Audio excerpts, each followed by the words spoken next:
Vraiment un tout grand merci d'être ici aujourd'hui, à chacun, chacune. Et aujourd'hui, je ne sais pas si vous y avez pensé ce matin, mais en Belgique aujourd'hui, c'est la fête des mères. C'est juste, hein? Alors, comme vous, moi aussi j'ai une maman, même si elle est partie au ciel depuis bientôt 40 ans. Mais figurez-vous que ce matin, et je vais peut-être vous choquer, figurez-vous que ce matin, en me réveillant, je n'ai pas d'abord pensé à ma maman. Mais j'ai pensé à une autre maman à laquelle j'ai vraiment voulu lui souhaiter une bonne fête et lui dire merci. Et celle à qui j'ai pensé en me réveillant et à qui j'ai dit bonne fête, c'est elle. C'est elle. C'est la maman de Jésus. Parce que si la maman de Jésus n'avait pas dit oui, je n'entendrai pas la parole de Dieu, je n'entendrai pas Jésus me parler et je ne recevrai pas Jésus en communion.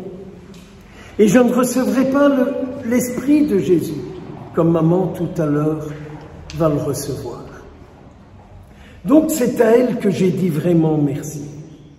Vraiment, vous savez, je lui ai dit, mais je pourrais en pleurer, tellement que ça me touche. Une deuxième merci que j'ai voulu lui donner, c'est au Lacroix. Ben oui, comme on va tout vider, la chapelle, la désacraliser, il y a déjà des choses qui sont parties. Mais vous vous souvenez, il y avait une grande croix ici. Hein? Et donc, juste au pied de la croix, il y avait la maman de Jésus. Et Jésus, en voyant sa maman, lui a dit, mais regarde, ce sont tous tes enfants.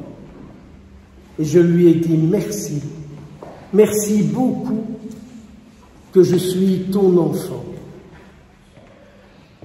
Et grâce à toi, je peux écouter Jésus qui, lui, ne me juge pas, me condamne pas et qu'il me sauve. Jésus ne raconte rien de mal sur moi, lui. Ça va? Mettez-vous toujours ça en tête, mes petits-enfants, et les adultes avec. Ça va? Et puis après, j'ai pensé à ma maman. Vous disiez qui est décédée depuis bientôt 40 ans. Je suis vieux, moi, hein, c'est pour ça. Et en pensant à ma maman, figurez-vous, ma maman pratiquait pas beaucoup. Elle n'allait pas beaucoup à l'église, mais ma maman avait une grande confiance à la sainte qui est là représentée, à Sainte Rita. Et maman, elle allait toujours devant Sainte Rita prier et lui confier toutes les difficultés de sa vie, parce qu'elle savait bien que Sainte Rita, elle regarde Jésus pour tous ceux qui vont la prier. Ça va? Et puis, je me suis souvenu d'un autre geste que maman faisait. J'avais une sœur qui est déjà partie au ciel, et maman, avant de nous endormir, elle mettait en dessous de notre oreiller à ma sœur et à moi un chapelet. Et je me disais, mais elle est un peu zinzin de faire ça. Néanmoins, aujourd'hui, je suis content. Et vous pouvez, à chaque fois que vous me voyez, faire mes poches, et vous verrez que j'ai toujours un chapelet. Et que ça me permet de rester en communion avec la Sainte Vierge. Je mets mon chapelet dans ma poche. Les femmes, elles ont des grands sacoches, alors elles cherchent après. Mais nous, on a des poches, on peut mettre sa main dans sa poche et on peut serrer son chapelet. J'ai la croix de Jésus, j'ai la médaille qu'on m'a offerte de l'ange gardien, j'ai Sainte Thérèse de Lisieux qui est là, que j'aime beaucoup. Il y a le Saint Padre Pio qui est là-bas, qui est un de mes grands copains. Vous voyez? Et j'aime bien, je les ai toujours avec moi, attachés à mon chapelet, c'est toujours avec moi. Toujours, si je ne les avais pas. D'ailleurs, dans l'Écriture sainte, il est dit, hein, si vous mettez votre espérance dans les hommes, hein, vous êtes les plus à plaindre. Dans les hommes et dans les femmes, hein, sous-entendu. Vous êtes les plus à plaindre. Peut-être encore pire que les femmes, mais ça vous verrez plus tard. Hein. Trêve de plaisanterie. Donc, vous comprenez, en cette fête de la fête des mères, tout ce qui m'est venu en tête. Hein?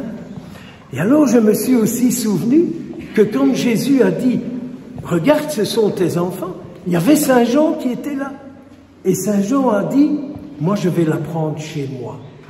Et chez moi, elle peut venir. Et chez moi, elle aura de la place. Et chez moi, elle sera écoutée. Et chez moi, elle sera bien. » Alors je disais à la Vierge Marie « Viens chez moi. Je voudrais tellement qu'en moi, tu sois heureuse. Je voudrais tellement qu'en moi, tu sois heureuse. » Je peux vous dire, ça ne m'empêche pas d'avoir des soucis, des difficultés, mais je sais que j'ai une bonne mère qui est toujours là pour moi. Alors, j'avais tout ça en tête au matin, en partant dire la messe. Je vais vous dire où j'étais. Peut-être que vous connaissez l'église. J'étais au Chenois, vous voyez où c'est? Oui, hein, tu vois où c'est, hein, Valentino. Et alors, en lisant la page d'évangile pour l'homélie au Chenois, j'écoutais ça et je me disais, mais tiens, Jésus aujourd'hui, il prie. Et il dit, je prie pour tous ceux qui se disent être mes disciples. Je prie pour tous ceux qui se disent être mes disciples. Un disciple, c'est quelqu'un qui écoute la parole de Jésus. Un disciple, c'est quelqu'un qui communie au corps de Jésus. Un disciple, c'est quelqu'un qui se réconcilie avec Jésus. Un disciple, c'est quelqu'un qui ne dit pas sur l'autre autre chose que ce que Jésus dit. Ça, c'est un disciple. Alors, c'est tout un chemin, on n'y arrive pas aussi vite. Et alors Jésus dit, mais tu sais, Père, j'ai prié, j'ai veillé sur eux, mais il y en a un avec lequel j'ai raté. Il y en a un avec lequel j'ai raté. Il n'a pas voulu entendre ma prière. Il n'a pas voulu accueillir ma prière pour lui. Et c'est mal terminé pour lui. Celui-là, vous savez comment il s'appelle? Non, Judas. Ça va? C'est celui qui a livré Jésus pour 30 pièces d'argent. Et puis quand il s'est rendu compte de la connerie qu'il a faite, il est allé mettre fin à ses jours. Et Jésus est triste. Celui-là, il n'a pas accueilli ma prière. Ça va? Vous retiendrez un peu tout ça? Ce sera sur YouTube, vous savez. Et puis, Jésus dit encore à son Père, « Mais je leur ai donné ma parole. » Et oui, Jésus vous donne sans cesse sa parole. Et il dit, « Garde-les du mauvais », avec un M majuscule. Le mauvais avec un M majuscule, c'est le diable. Ah, c'est celui qui fait mal, c'est celui qui dit mal. C'est un mauvais, quoi. C'est un mauvais. Et parfois, je me dis, aujourd'hui, Seigneur, j'ai eu un peu le diable dans mon corps. Parce que j'ai fait ça, j'ai fait ça, j'ai fait ça. Le soir, avant de m'endormir, je suis bien obligé de dire à Jésus, j'ai quand même fait des conneries, hein. J'ai fait souffrir. Je n'ai pas fait ce que tu voulais. Seigneur, délivre-moi de tous ceux qui sont en moi, qui m'amènent à faire du mal aux autres.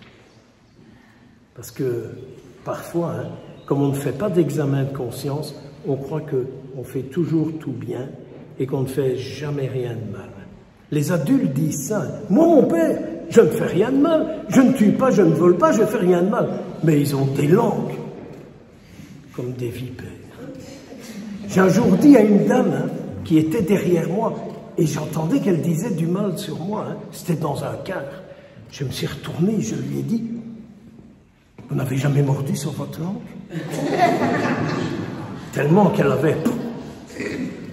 Puis je suis vite parti, hein, parce que j'ai eu peur d'avoir un retour. Mais c'est authentique ce que je vous dis. Hein?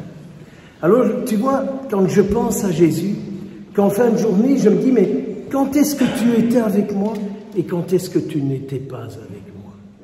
Et quand tu n'es pas avec moi, je risque de pas toujours faire des choses très intéressantes, ni très bonnes, ni pour moi, ni pour les autres. Ok? Voilà. Donc vous allez recevoir le baptême. 5. Je vais maintenant passer un peu sur chacun de vous et je vais demander à ce que tout le monde, dans leur cœur, s'unisse à ma prière. Je vais poser les mains sur vous et je vais dire à Jésus, fortifie-les, rends-les forts. Ça va? Alors, vous essayez de prier dans votre cœur en même temps que moi. Ça va? Et on va demander à l'Assemblée de nous aider.